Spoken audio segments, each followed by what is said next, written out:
اعوذ باللہ من الشیطان الرجیم بسم اللہ الرحمن الرحیم السلام علیکم ورحمۃ اللہ وبرکاتہ۔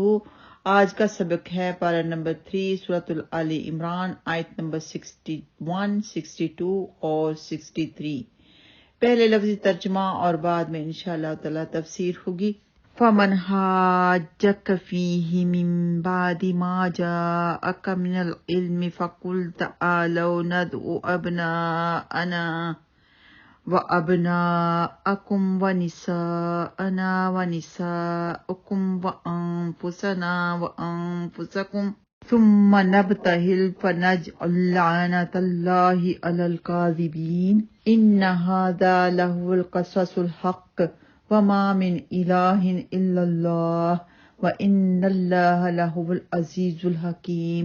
فَإِن تَوَلَّوْا فَإِنَّ اللَّهَ عَلِيمٌ بِالْمُفْسِدِينَ پس من جو حاجّک جھگڑا کرے آپ صلی اللہ علیہ وآلہ وسلم سے، فیہ اس میں، من سے، بعد ما جو اس کے بعد کے، جو جاءک آیا آپ کے پاس، من العلم علم سے، فقل تو آپ کہہ دیں، تعالو تم سب آؤ، ندعو ہم بلا لیں، ابناءنا اپنے بیٹوں کو، اور ابناءکم تمہارے بیٹوں کو، اور نساءنا اپنی عورتوں کو، اور نساء عورتوں کو، کم تمہاری عورتوں کو، اور انفسنا اپنی جانوں کو، اور انفسکم تمہاری جانوں کو، ثم پھر نبتہل ہم گڑ گڑا کر دعا کریں، فنجعل پس ہم ڈالیں، لعنت اللہ اللہ کی لعنت، لعنت اللہ کی، علی پر، الکاذبین جھوٹوں پر، ان بے شک، ھذا یہ، لہو القصص یقیناً وہی بیان ہے، وہی قصہ ہے، لا مطلب کہ یقینی، مہری طور پر، ہوا وہی، القصص قصہ ہے، الحق کو سچ ہے، وما اور نہیں، من الہ کوئی معبود، الا اللہ مگر اللہ، اور ان اللہ بے شک اللہ سبحانہ وتعالی، لہوا یقیناً وہی، العزیز وہی غالب ہے، الحکیم خوب حکمت والا ہے، فَإِن پھر اگر، تولوا وہ سب پھر جائیں، فَإِنَّ تو بے شک، اللہ علیم خوب جاننے والا ہے، بالمفسدین فساد کرنے والوں کو۔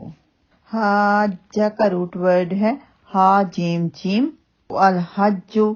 اس کے اصل معنی تو کسی کی زیارت کا قصد کرنے اور ارادہ کرنے کے ہیں، اور المحاجۃ اس جھگڑے کو کہتے ہیں جس میں ہر ایک دوسرے کو اس کی دلیل اور مقصد سے باز رکھنے کی کوشش کرتا ہے۔ اور نبتہل کا روٹ ورڈ ہے باہلام، اور مباہلہ کا مطلب ہوتا ہے کہ ایک دوسرے کے لیے بد دعا کرنا، پھر اس میں جو سچا ہے تو اس کے اوپر بد دعا نہیں لگتی، جو جھوٹا ہے اس کے اوپر بد دعا لگ جائے۔ تو ان آیات کا شان نزول یہ ہے کہ جب حضرت عیسیٰ علیہ السلام کے بارے میں اظہار حق اور دلائل کے باوجود وفد نجران نے عناد کی، یعنی سرکشی کی، ضد کی، راہ اختیار کر لی، تو آخری فیصلہ کے لیے اللہ سبحانہ تعالیٰ نے نبی پاک صلی اللہ علیہ وسلم کو ان سے مباہلہ کا حکم دیا، جس کی صورت یہ تجویز ہوئی کہ فریقین اپنی جان اور اولاد کے ساتھ ایک جگہ حاضر ہوں، اور جو فریق جھوٹا ہو نہایت عجز و انکسار کے ساتھ ان کے حق میں بد دعا کریں کہ اس پر اللہ کی لعنت ہو۔ تو کیونکہ اہل نجران جھوٹے تھے اور حق پر نہیں تھے، تو وہ مباہلہ کرنے سے ڈر گئے اور انہوں نے جزیہ دینا منظور کر لیا۔ تو جیسے کہ حضرت حذیفہ رضی اللہ تعالیٰ عنہ سے روایت ہے کہ نجران کے 2 آدمی عاقب اور السید یہ رسول اللہ صلی اللہ علیہ وسلم کی خدمت میں حاضر ہوئے۔ ان کا ارادہ مباہلہ کرنے کا تھا، مگر ان میں سے ایک نے اپنے ساتھی سے کہا کہ رسول اللہ صلی اللہ علیہ وسلم سے مباہلہ نہ کرو، کیونکہ اگر آپ اللہ کے نبی ہیں اور ہم نے آپ سے مباہلہ کر لیا تو نہ ہم بچیں گے اور نہ ہماری آئندہ نسل بچے گی۔ دونوں نے آپ صلی اللہ علیہ وسلم کی خدمت میں عرض کی کہ آپ صلی اللہ علیہ وسلم نے جو فرمایا ہے وہ ہم آپ کو دے دیں گے، آپ ہمارے ساتھ کسی امین آدمی کو بھیج دیں، کسی اور کو نہیں، صرف امین کو بھیجنا ہے۔ نبی پاک صلی اللہ علیہ وسلم نے فرمایا یقیناً میں تمہارے ساتھ ایک سچے اور پکے ایماندار شخص کو بھیجوں گا۔ صحابہ نے نظریں اٹھا کر دیکھنا شروع کر دیا کہ یہ سعادت کسے میسر آتی ہے، تو آپ صلی اللہ علیہ وسلم نے فرمایا اے ابو عبیدہ بن جراح کھڑے ہو جاؤ۔ جب وہ کھڑے ہو گئے تو رسول اللہ صلی اللہ علیہ وسلم نے فرمایا یہ اس امت کے امین ہیں، یہ بخاری میں موجود ہے۔ تو حضرت عبیدہ بن جراح کو ان کے ساتھ جزیہ لینے کے لیے بھیج دیا۔ اور صحیح بخاری کی اور بھی حدیث ہے کہ نبی پاک صلی اللہ علیہ وسلم نے فرمایا ہر امت کا ایک امین ہوتا ہے اور اس امت کے امین ابو عبیدہ بن جراح ہیں۔